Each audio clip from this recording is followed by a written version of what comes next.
Greetings and welcome to our Hit Miss Maybe from A Blog to Watch Week Live. You may be tuning in here live on YouTube. You may be listening on the podcast. You may be watching the replay on YouTube. I don't know where you're watching this or what you're doing, but we are joined by some fellow A Blog to Watch Weekly team. And let's see who they are, where they are, and what they are wearing. Ripley, where are you and what are you wearing today? Well, I'm normally in sunny California. It is very rainy, so I'm in rainy Los Angeles, and I am wearing the Timex 3 time zone chronograph. When this watch was released, I thought, who needs 3 time zones and a chronograph? But it's perfect for this. I've got all you gents on the one hand. David, you're up here in Budapest, and I'm the 12-hour hand, so it works out perfectly. And the chronograph tracking elapsed time. It all makes so much sense. David, drum roll. Is David wearing a watch and is indeed still in Hungary? Way, we have a watch. What do we have, David? Yes, it's the Sega Design Eye of Horus that I reviewed on the blog to watch in like 3,000 words. So that I had quite a lot to say about this $199 watch. So yeah, just go and check it out. It's quite something. Great stuff. Right, Ralph, where are you and what are you wearing? I am coming from the wintry but still sunny Dubai, and I am wearing today my 1973 C-Master. Oh, there you go. Yeah, we're so organized. I even have a picture. Yeah, this was, I got an extract from the archives about this watch, and it was originally delivered in 1973 to Burundi. To Burundi. Who was the king, queen person in charge? Because it was presumably not going to the common people of Burundi. No, there's no allegation that this was part of some nefarious. It was a bribe, that's for sure. No, there's only good vibes on this watch. That's for sure. Only good vibes. Well, this next watch, there's certainly been a couple of good vibes on. Bear in mind the condition and state that it's in. Kevin, where are you and what are you wearing? Oh gosh, thank you. I am in Kent. It's not so sunny here, but I'm wearing a picture.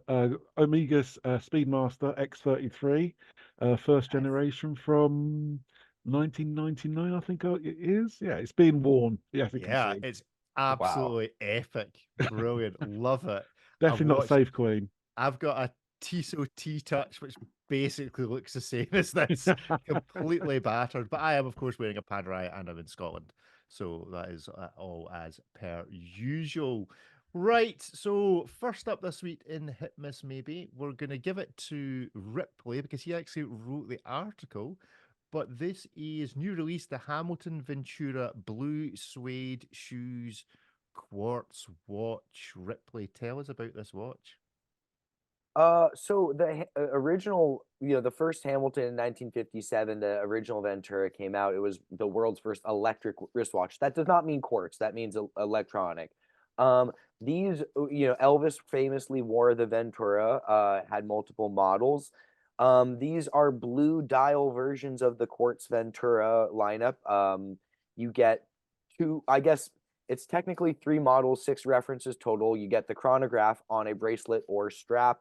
You get a gold one on a bracelet or strap, and then you get a steel version, 3-hander on a bracelet or strap. They're loosely inspired by Elvis's song Blue Suede Shoes because they're got a blue gradient dial, and you can get them with a blue strap, kind of, pay homage to Elvis, a famous Hamilton Ventura wearer. Quartz movements, steel cases, mineral glass crystals, which is a little bit of a letdown, but interesting take on one of their more unusual and signature designs. Great stuff. So let's give this the judgment of the gang. So on the count of 3, is it a hit, is it a miss, or is it a maybe? 1, 2, 3, go. Oh. So we have 3 hits and 2 maybes. So Ripley, you give it a review. It sounded like a good review, but you're only giving it a maybe. Yeah, so just 2 little gripes for me. As far as aesthetics, it's a hit. They just seem a little bit expensive for just kind of this quartz watch with the mineral glass crystal. Honestly, I'm not really a big crystal material snob, but if you are paying, close to $1,000 go ahead and make it out of sapphire. I understand it's a difficult shape to make. This is hardly a standard part for that to fit the case. I 100% understand why they went with mineral. My God, is it not a deal breaker? But when you say you're paying $1,000 for a quartz watch with a mineral crystal, it's a little bit of a tough pill to swallow. That said, I love the way they look. Give me one of the gold ones on the bracelet. Maybe if I saw them in person, I might feel a bit differently, but you know, I'm having a little bit of a hard time with the price, but objectively speaking, I think they'd be a ton of fun to wear. Good stuff. David, how did you vote and why? I voted hit, and it's because I have a soft spot for the Ventura. I think it's just such an awesome design, and it looks even better in person and on the wrist. I'm happy it exists. I'm happy that Hamilton is taking care of this collection, and for all those reasons, it's definitely a hit for me. I give it a hit as well. They do wear surprisingly well. You would think that this was like not going to be comfortable just because it's unusual, but actually they are really cool to wear, and you do feel like a pet detective wearing them. So there is no doubt about that. Kevin, is your inner pet detective or inner blues? I could imagine you being an Elvis impersonator in Vegas. Hell no. Have you got that? Have you got that in your locker somewhere? I definitely have not. I definitely have not. So I voted this a hit. I disagree with Ripley. I think it's surprisingly good value, even though it is a quartz. My only gripe with this is the date window on the chrono. It would be better if it was blue, but it's sort of almost black and it's graduated dial, so they do get away with it. But I think it's great value for money. Sorry, Ripley. There we go. Fight Club. Ralph, you gave it a maybe, I think. Yeah, I give it a maybe just for the history that it has, and I think this is an iconic shape, but I do not like it personally. So for me, it's just like it should be featured in a silly science fiction movie. Oh, wait a second, I think it was. Yeah. So yeah, I think, nah, it's not for me. But I do feel that this has been a very futuristic shape back in the day. So it's nice that it's still there. So that's why I gave it a maybe. Great stuff. Right, let's carry on. Yeah, I'm almost afraid to discuss this watch because of my particular appreciations of the brand. But we're going on the website. We went hands-on with the Panerai Radiomir annual calendar watch. Yeah, it's Panerai, so it's kind of got everything you would expect, except that this also has an annual calendar. It's the Radiomir case rather than Luminor, which probably more people are familiar with the funny crown guard. It's Goldtech, whatever that means. Nobody really knows. I'm not really even sure that Panerai know what it means, but it is a very pretty watch from my point of view. But what does everybody else think? So, gentlemen, is this a hit? Is it a miss? Or is it a maybe? In your marks, get set, go. Okay, we have 3 hits, a maybe, and a miss. Let's deal with Ralph. You gave it a hit. Why is this Panerai a hit? I think, I mean, Panerai is 45 millimeters, way smaller on the wrist. I had a Radiomir for a long time. It was my most worn watch, and then I sold it in the same year when it was actually my most worn watch. Because I was just because you're an idiot. Because what? No, I thought yes, I love it, and I've done the normal Radiomir base logo, right, small seconds. But I thought eventually I will get another one and a nicer one. So okay. Sounds like a bad rom-com movie. If you love something, set it free. Yeah, let it go. So and I did, and I think it's a really, really lovely watch in this gold tag, which is just normal gold. But every brand has to call it Sedna gold and Rollisor and what God knows, right? Because it's just cooler to call it something. But I feel it's not overladen, so it's actually quite cool for an annual calendar. And I do like gold recently. I don't know why, but I think it's probably the age. I feel like gold watches are the future at the moment, at least for my collection. Are we feeling the inflationary pressures worldwide? We're all heading to gold just in case. Kevin, how did you pass muster on this? I thought it was a hit. I actually do like this watch extremely. Uh, it's superb. Panerai in the past couple of years have gone down in my estimation, and I haven't liked the designs and the way they've been going. However, this is they're coming back to what I think is the way forward. It's a fantastic design. It's not complicated. I love the annual calendar. My Italian is not great, so but even I can work out which month and which day is which. Um, but the case size, yeah, it does wear smaller than the 45 it states. So whoever, if you ever get a chance to go into a Panerai boutique and try on a 45 or 44, you'd be surprisingly how comfortable they wear. It's a hit all day long. It's not for me. The color gold doesn't suit my skin tone, and I'm not really a fan of gold watches anyway. However, this will be a solid hit for Panerai going forward, and I can't wait for the stainless steel version. Hopefully, coming Yeah. out soonish, maybe a year or two. We'll see. But yeah, Yeah, this was released at Watches and Wonders last year, so yeah, we'll yeah. see what they follow up with this year. I gave this a maybe because I absolutely love this watch, but it breaks my cardinal rule, and so I have to stick to it. That if you're going to be an annual calendar, you have to show all three elements the same way. If Ah, you're going to use windows for all three parts, like the Zenith does. If you're going to use pointers or dials, use pointers or dials for all three elements. Don't confuse me by pointing to one thing and displaying another. you're So that's obviously easily I confused. am That's the problem. easily confused. It's moving around so fast. So yeah, easily confused. But yeah, don't g- effectively the month is being shown at 90 degrees to the rest of the information. Mm, It's just not, yeah, I'm It's a sorry. design quirk. It's a design quirk. It's what's it they say? It's not a fault, it's a feature. Yes, Is that the exactly. Yeah, phrase? that's right. Well, so I'm giving it a move for that, but I would wear this every day of the week. But every time I looked at it, I would be reminded that I was breaking my own design rules in terms of calendar displays. David, what did you vote? Yeah, I voted a miss on this. A big, giant miss, actually. I think this watch just looks like an early sketch to me. It doesn't look particularly refined. I feel like they realized that if they write half of the dial in Italian, they will get away with it. That's like, okay, that's it. Our job is sorted. Great. It's. Oh, thank goodness we're technically Italian. And yeah, it's just not something. The proportions are kind of off. The case is very bulky, even by my Panerai standards, to my eyes, proportion-wise. I love the Radiomir very much. I would take a gold California dial Radiomir anytime. But this one, I think we could all live without a annual calendar Panerai. I'm not even sure why it exists, to be honest. Oh Ripley, no. tell us why Kevin sending help.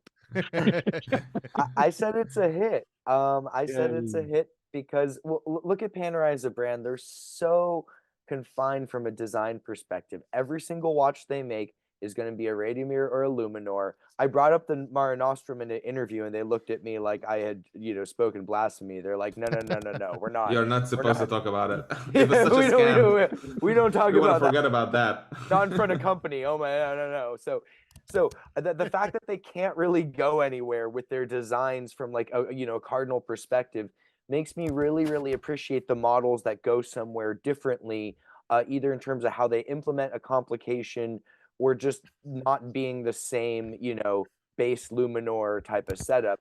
I kind of like the way, I think one of the things Panerai does really well, almost too far sometimes, is making a complicated watch look very simple.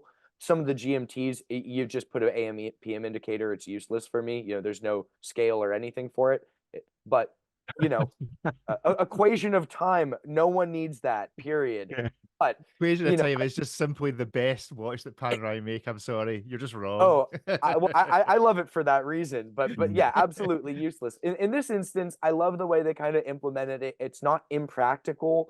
I think the proportions could use a little bit of work. David's correct there, but at the same time, I think this is fresh for being a Panerai, and I would love to see this concept expanded in a different way. Because if you change certain elements with the dial, you could be left with a watch that really wouldn't feel like a Radiomir.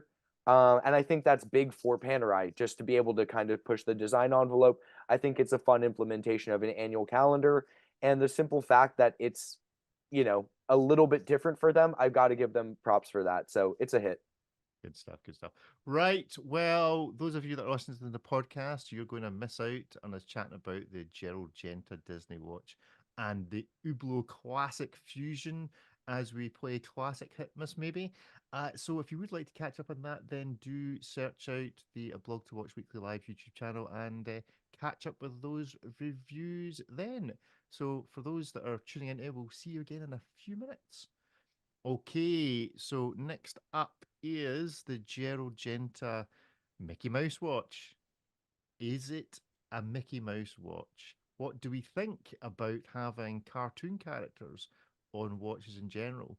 Is it acceptable? If it is acceptable, is this one of the few times that it's either not acceptable, or is this the OG and is therefore the only place that it is acceptable? What do we think? Gathered gentlemen, is this a hit, a miss, or a maybe? 1, 2, 3. We have 2 hits, 2 maybes, and a miss. Interesting. Very much more divided than I thought it would be. Ripley, why do you agree with me that this watch is a hit? So I do not like it for myself. It's not anything I would ever spend my money on. I'm not even really a big Disney fan. But what I love is that it is a high complication Mickey Mouse watch. In the States, we use the term Mickey Mouse as a, slang for like a non-serious, low quality, poorly conceived type of thing. So a Mickey Mouse watch in LA, American slang would be like a non-serious cheap watch. The fact that you can get a complicated, highly executed Mickey Mouse watch is just kind of fantastic from a conceptual whimsy standpoint. And if I was a big C-level executive at Disney or something like that, this is 100% what I would have on my wrist. Just because it is two polar opposite sides. And you think of a Mickey Mouse watch, it's a quartz cheap-handed 3-handed thing. It skips 500 steps in between, and then you arrive at this. So it's a hit for me. So you like it for the gag? I like it for the audacity of making a watch at this price point, to this crafted to this degree with these complications, and then putting the cartoon mouse on it that frequently is fitted to t-shirts and hats with ears on it. Kevin, you look like a man who owns one of those hats with ears on it that you can make auto clap with a bit of silly string. Oh, absolutely. I'll just try and get to it now, actually. But my vote was a maybe. I mean, I understand his concept, and it's a unique design, but it's not for me. I can see people gravitating to it because of the Gerald Genta name, basically. That's the one good thing about it. The design itself, I think it's a bit clunky. I really do. That dial is far too fussy for me, but it redeems itself because of the jumping hour mechanism complication. It is fantastic. I mean, fantastic watch. I know it's going in for auction. Is there a reserve on it? What's the reserve on it? A couple of 100,000 or something? Yeah, I'm not sure what's happening to it now, because this was going to be the watch for only watch. I think that's right, David, isn't it? There's no reserve, but it's going to be a couple 100,000 for sure. It's just because it's a minute repeater as well as a jumper. It's got all the toys on it in terms of, as Ripley says, high complication. David, is it high enough complication for you?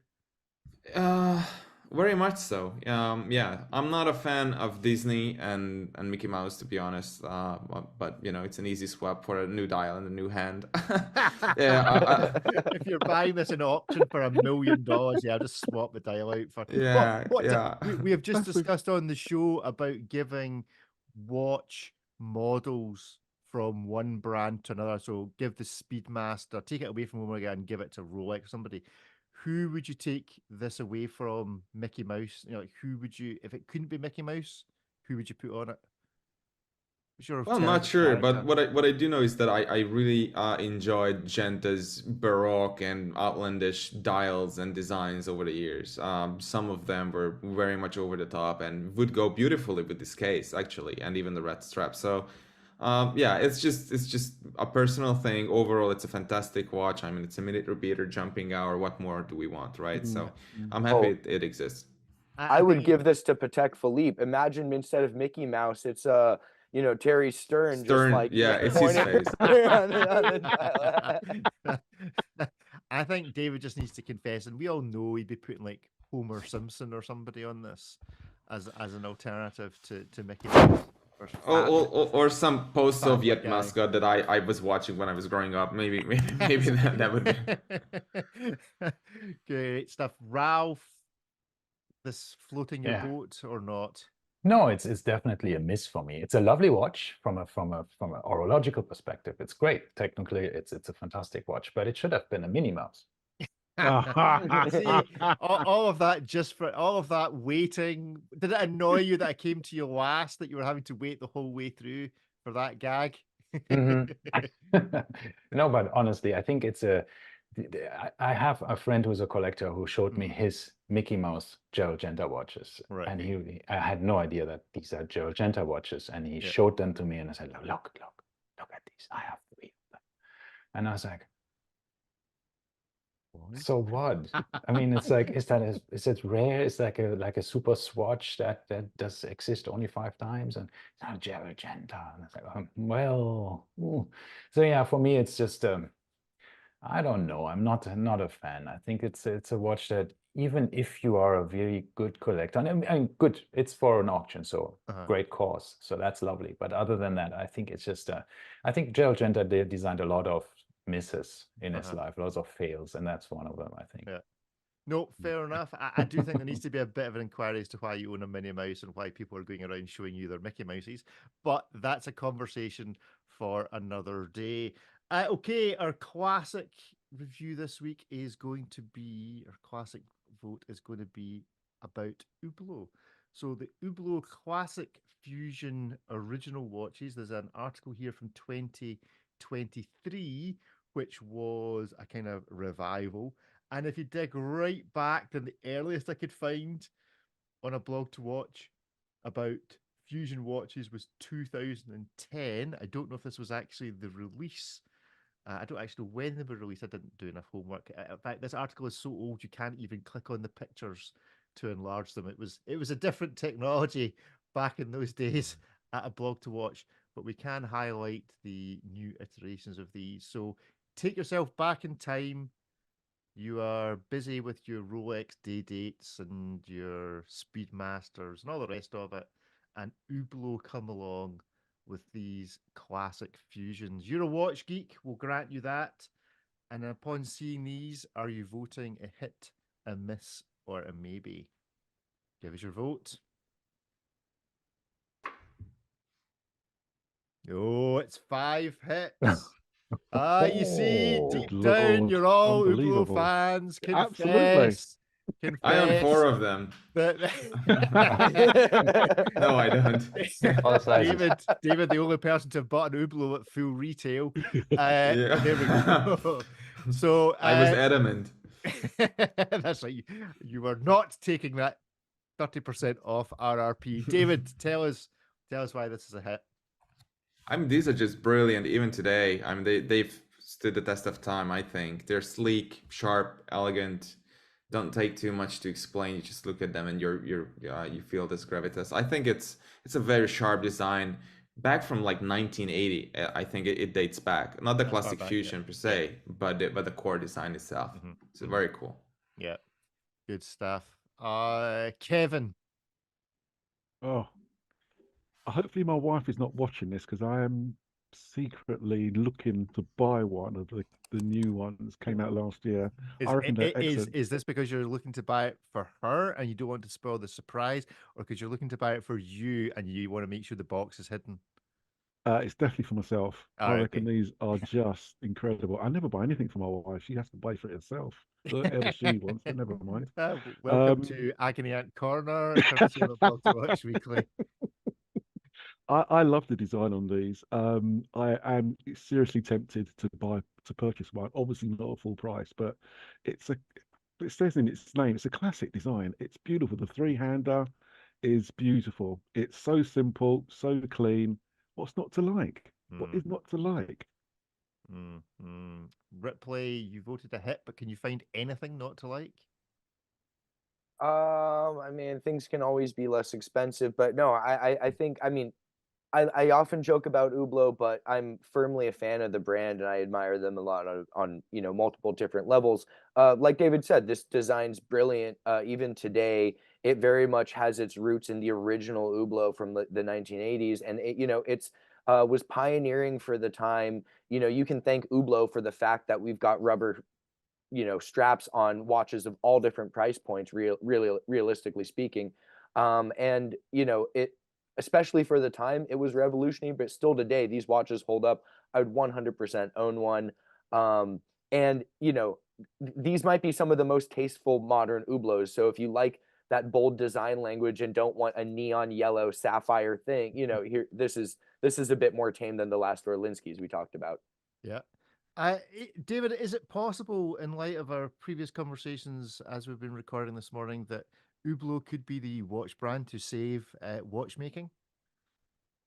That's a stretch. I think. But our discussions earlier on were about how all these brands are getting distracted by all these brand ambassadors and all this kind of nonsense and bobbins. And Hublot actually are one of these brands. They just do the Hublot thing. I was going to say, what sort of horological apocalypse are you projecting here? Because it really depends whether Hublot can save us or not. Yes. Yeah. They're not the Don't hold hero. your breath. They're not the hero we need. They're just the hero we've got. Is that the Yeah. phrase? Yeah. I guess it's not, but it's close. Ralph, a hit for you. Yeah, it's a hit for me because I think they're insanely comfortable to wear. I think they were ahead of time when they were released. They grew on me. I didn't like them in the beginning, but I think once you have them on your wrist and you feel it, it's just it's a very, very good watch, and it's a really, really nice design. But there's one thing that I don't like. I think the new ones have the date window too far inside in the bigger sizes. If you put that picture back on the screen Yes. in the old times, they had a special module on top of a very basic movement in order to push the date wheel to the side, bigger date wheel. They had an extra module on the top of it.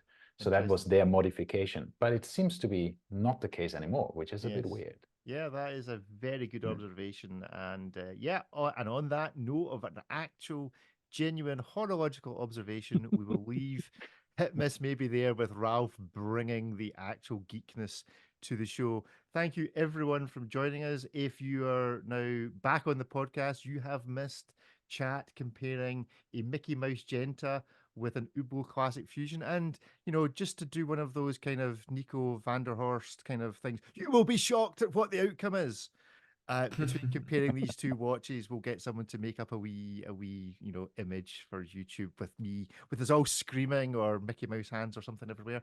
So do tap up the YouTube channel for our comparison sort of between Gerald Genta and Hublot Classic Fusion, a phrase you never thought you'd hear anywhere else. But thank you all for listening or viewing, however you tuned in, and it's goodbye from me, and it's goodbye. Well, goodbye from Minnie Mouse. Mickey Mouse. Ciao. Thanks. Bye bye. Ciao. That's the length of my Italian, by the way. Goodbye, folks.